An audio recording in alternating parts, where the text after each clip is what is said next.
দেখো বন্ধুরা, আজকে আমি তোমাদের সাথে শেয়ার করব মাংস আর আলু দিয়ে কিভাবে আমি স্পাইসি রান্না করব সেইটি আমি তোমাদের সাথে শেয়ার করব। বন্ধুরা, এইটা তোমরা রুটি, ভাত, পরোটা সব দিয়ে খেতে পারবে আর দুর্দান্ত স্বাদের হয়। আমি কিভাবে রান্নাটা করব এটাই তোমাদের সাথে আজকে শেয়ার করব। নমস্কার বন্ধুরা, আমি মিতালি রান্নাঘরে আমার বন্ধুদের স্বাগত। আজকে আবার আমি একটি নতুন রেসিপি নিয়ে তোমাদের সামনে হাজির হয়েছি। যদি আমার চ্যানেলে কোনো নতুন বন্ধু হয়ে থাকো, চ্যানেলটিকে সাবস্ক্রাইব করে দিও, পাশে থাকা বেল বাটনটি ক্লিক করে দিও। তাহলে আমি যে নতুন নতুন রেসিপি আপডেট করব সবার আগে তোমাদের কাছে গিয়ে পৌঁছবে। পুরনো বন্ধুরাও কিন্তু আমার পাশে থেকো। আজকে আমি তোমাদের সাথে শেয়ার করব আলু আর মাংস দিয়ে কিভাবে আমি রান্না করব, সেটাই আমি তোমাদের সাথে শেয়ার করব। বন্ধুরা, আমি যেভাবে রান্না করছি এইভাবে তোমরা একবার করে খেও এবং আমার কমেন্ট বক্সে জানিও কেমন সুন্দর খেতে হয়েছে। দুর্দান্ত স্বাদের হয় এইরকমভাবে আলু আর মাংস চিকেন রান্না করলে। দেখো বন্ধুরা, এখানে আমি চিকেন নিয়ে নিয়েছি 1 কিলো। চিকেনগুলো আমি এরকম বড় বড় পিস করেই নিয়েছি আর চিকেনগুলোকে আমি ধুয়ে পরিষ্কার করে নিয়েছি। বন্ধুরা দেখো, আমি এখানে আলুও নিয়ে নিয়েছি। আলুগুলো এরকম পিস পিস করে কেটে নিয়েছি। একটা আলুকে আমি 4টে পিস করে নিয়েছি। কেন, চিকেনে আলুগুলো সেদ্ধ হতে একটু সময় লাগে, ওই জন্যই আমি এরকম ছোট ছোট পিস করে নিয়েছি। আমি চিকেন আর আলু দিয়ে আজকে তোমাদের সাথে কিভাবে রান্না করব সেটাই আমি শেয়ার করব। দেখো বন্ধুরা, আমি ওভেন জেলে কড়া বসিয়ে দিয়েছি আর কড়াতে আমি সর্ষের তেল দিয়ে দিচ্ছি। আগে আমি সর্ষের তেলটা গরম হয়ে গেলে আলুগুলোকে ভেজে নেব। বন্ধুরা দেখো, তেলটা গরম হয়ে গেছে। আমি এবার তেলের মধ্যে আলুগুলোকে ছেড়ে দিচ্ছি।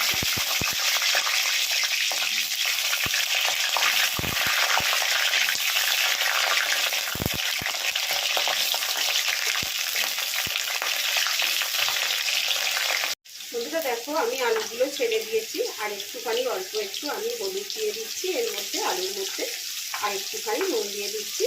তাহলে আলুগুলো দেখতেও ভালো হবে, কালারগুলো, আর আলুগুলো একটু নরম হয়ে যাবে। কারণে আমি নুন দিয়ে দিলাম। এবার আলুগুলোকে আমি একটু ভেজে নিচ্ছি।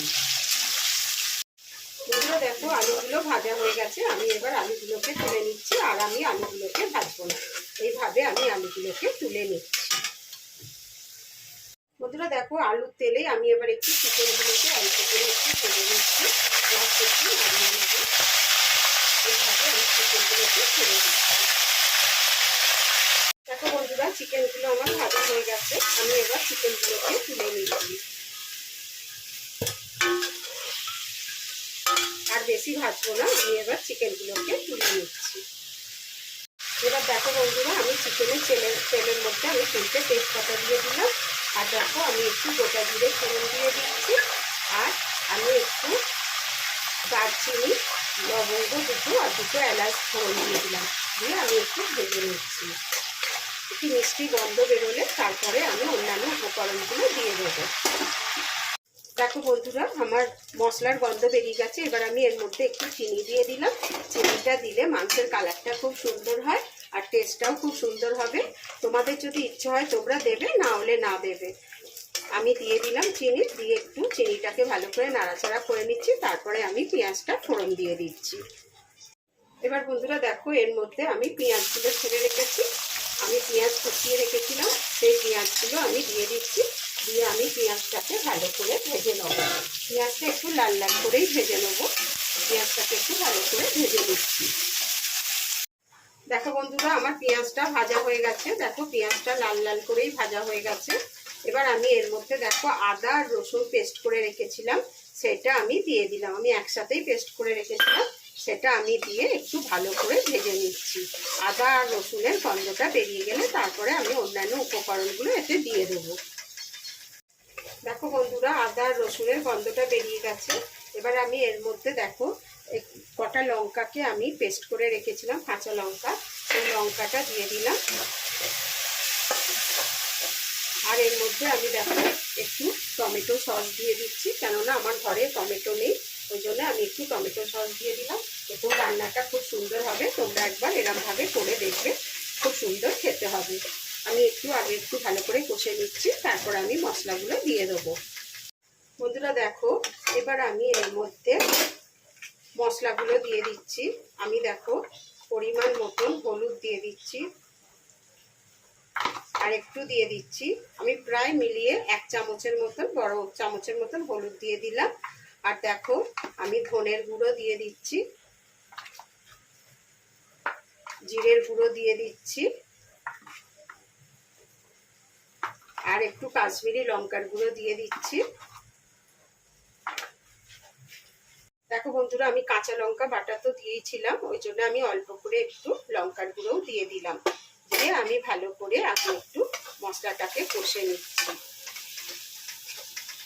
বন্ধুরা দেখো, এই মশলাটা আমার কষা হয়ে গেছে। এবার দেখো আমি বড় চামচের 1 চামচ একটু টক দই নিয়ে আমি বাটিতে ভালো করে ফেটিয়ে নিয়েছিলাম, নিয়ে আমি টক দইটা দিয়ে দিলাম, দিয়ে আমি একটু নাড়াচাড়া করে নিচ্ছি।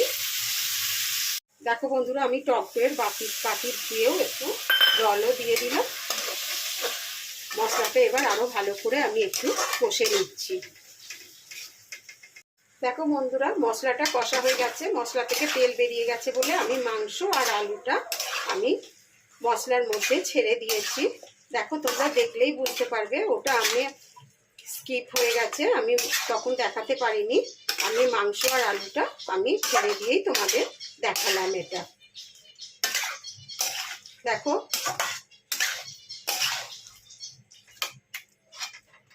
এইভাবে আমি মাংস আর আলুটাকে আগে ভালো করে কষে নিচ্ছি। দেখো বন্ধুরা, আমি এইভাবে কষে নিচ্ছি আলু আর মাংসটাকে। আমি একটু ঢাকা দিয়ে কষে দিচ্ছি, এখন কিন্তু আমি জল দেবো না, ভালোভাবে কষা হয়ে গেলে তারপরেই আমি জল দেবো। দেখো আমি ঢাকা দিয়ে দিলাম, ঢাকা দিয়ে আমি কষে নিচ্ছি। বন্ধুরা দেখো, আমি থালাটা তুলে নিচ্ছি, এবার ঢাকাটাকে তুলে নিলাম। দেখো বন্ধুরা, আলু আর মাংসটা দেখো কষা হয়ে গেছে, দেখো কতটা তেল বেরিয়েছে, দেখতে পাচ্ছ বন্ধুরা, দুর্দান্ত একটা স্মেল বেরিয়েছে। এভাবে তোমরা একবার রান্না করো, দেখবে কত সুন্দর একটা স্মেল বেরিয়েছে মাংস থেকে। আমি এবার দেখো পাশের ওভেনে আমি গরম জল করে রেখেছিলাম, সেই গরম জলই আমি দিয়ে দিচ্ছি চিকেনের মধ্যে। তোমরা তোমাদের পরিমাণ মতন জল দেবে, আমি জলটা আমার আন্দাজ মতন দিলাম, কেন আলুটাও একটু সেদ্ধ হবে। আর একটু আমি জল দিয়ে দিচ্ছি বন্ধুরা, একটু নাড়িয়ে দিলাম। আর দেখো তোমরা জানো আমি কিন্তু এখনো পর্যন্ত নুন দিইনি, আমি ওই জন্য এবার একটু নুন দিয়ে দিচ্ছি আন্দাজ মতন। তোমরা তোমাদের আন্দাজ মতন নুন দিয়ে দেবে। নুন মশলাটা আন্দাজ মতন দিলেই ভালো হয়, তাহলে রান্নার টেস্টটাও খুব সুন্দর হয়। বন্ধুরা এবার দেখো আমি গ্যাসের ওভেনটাকে বাড়িয়ে দিচ্ছি, আর এটাকে একটু ঢাকা দিয়ে রাখছি, ফুটে গেলে আমি কমিয়ে দেবো গ্যাসের ওভেনটাকে। দেখো বন্ধুরা, আমি থালাটা খুলে নিলাম, আর আমি তোমাদের দেখিয়ে দিচ্ছি। দেখো চিকেন রান্না আমার হয়ে গেছে, দেখো কিভাবে আমি রান্না করে নিলাম। আর আলুটাও আমি তোমাদের দেখিয়ে দিচ্ছি কেমন সেদ্ধ হয়ে গেছে। দেখো বন্ধুরা, দেখেছো আলুটাও সেদ্ধ হয়ে গেছে।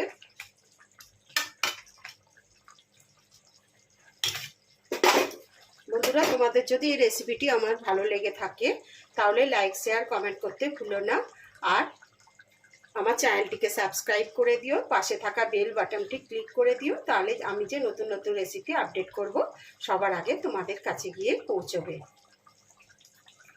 আমি আবার একটি নতুন রেসিপি নিয়ে তোমাদের সামনে হাজির হব। তোমরা ভালো থেকো, সুস্থ থেকো, ধন্যবাদ।